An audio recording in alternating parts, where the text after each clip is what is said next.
Hello, and welcome, hopefully welcome back, to Life's a Bitch and So's Your Mom. I'm your mom. I was starting to work on what I thought was going to be the next episode, and I realized that I was explaining and justifying a lot of stuff that, in my opinion, and let's face it, it's my show, so it's my opinion that counts, shouldn't need explaining or justifying, because it should be common sense. Common sense, however, seems not to be the norm these days. What seems to be the norm is finding reasons for exceptions to just about everything, including decency, respect, courtesy, and reason. So let's get some ground rules in place. Rules for what I'm going to say, and I hope rules for your life. You're not special. I'm sorry, but you're not. Oh, your mother and your father and your teachers may have said that you were, and given you participation trophies and ribbons for each and every accomplishment that you and everyone else made.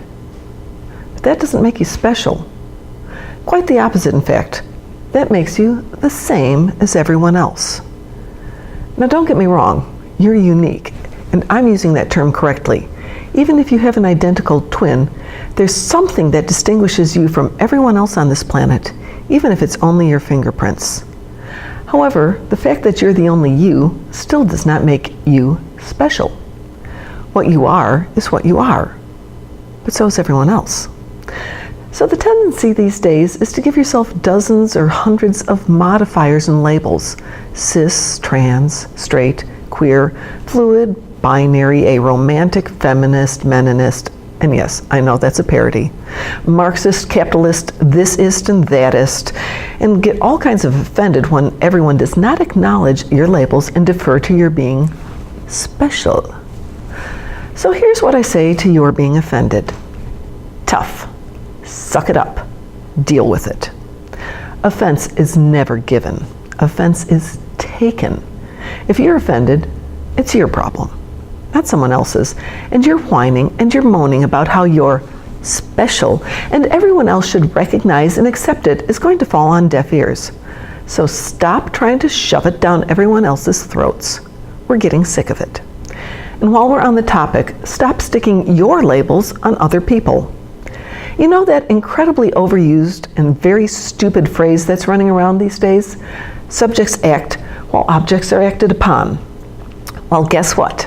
When you assign your label that you created and defined and stick it on someone else without a clue as to who that person is and what they're about, you are guilty of objectifying someone else.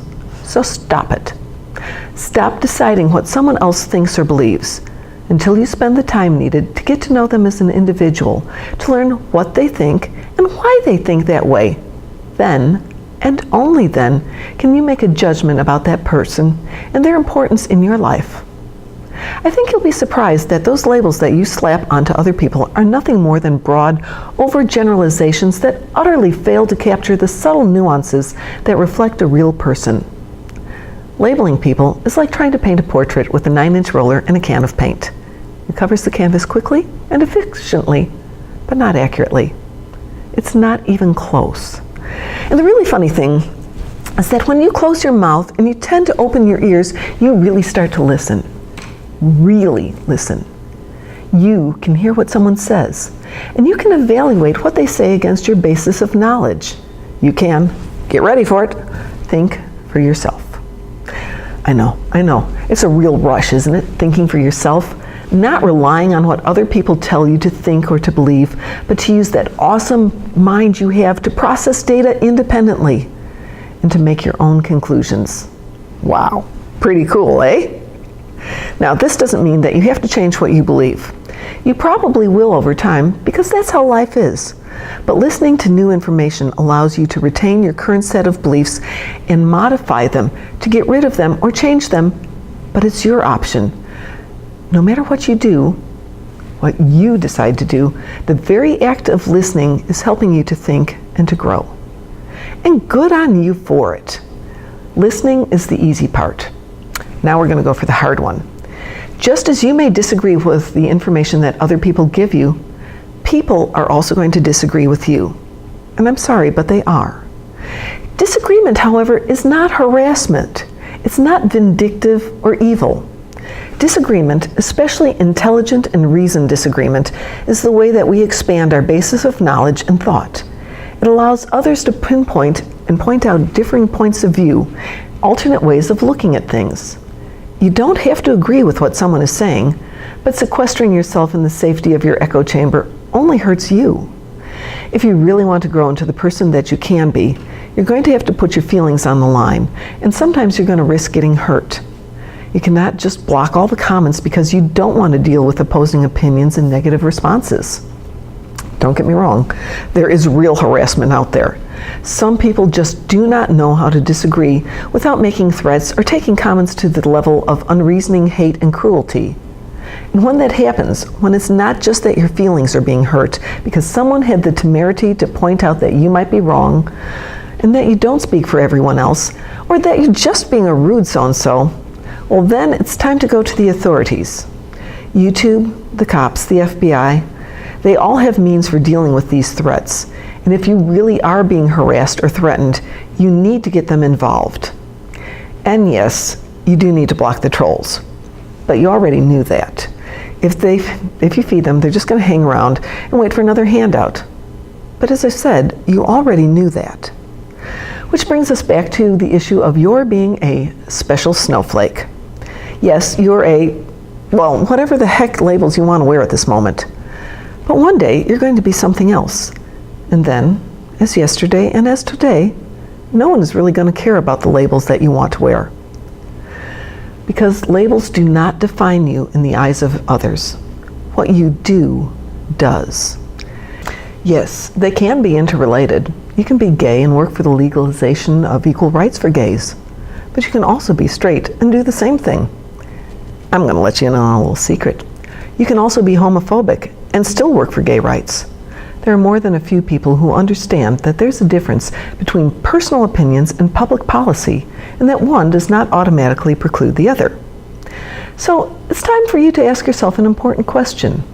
When all is said and done, what do you want your life to stand for? When someone looks at your life, your body of work, what is it that you want them to see and to remember?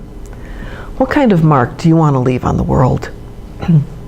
Of course, figuring out what you want to do with your life is not a requirement.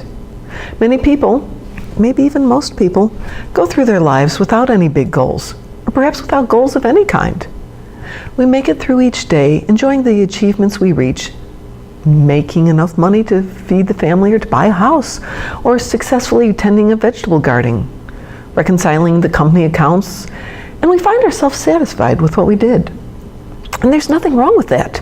There's nothing wrong with dreaming about something else and something more, and working to achieve it.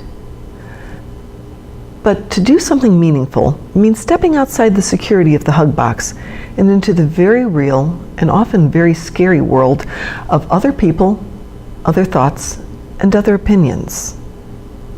I invite you to take that first step, to join those of us who have discovered that life is more than labels and safe spaces, to discover the wonder of who you are and what you can do. Yeah, life's a bitch, but when you stop whining and you take control of it, life's your bitch. I'm your mom. See you soon.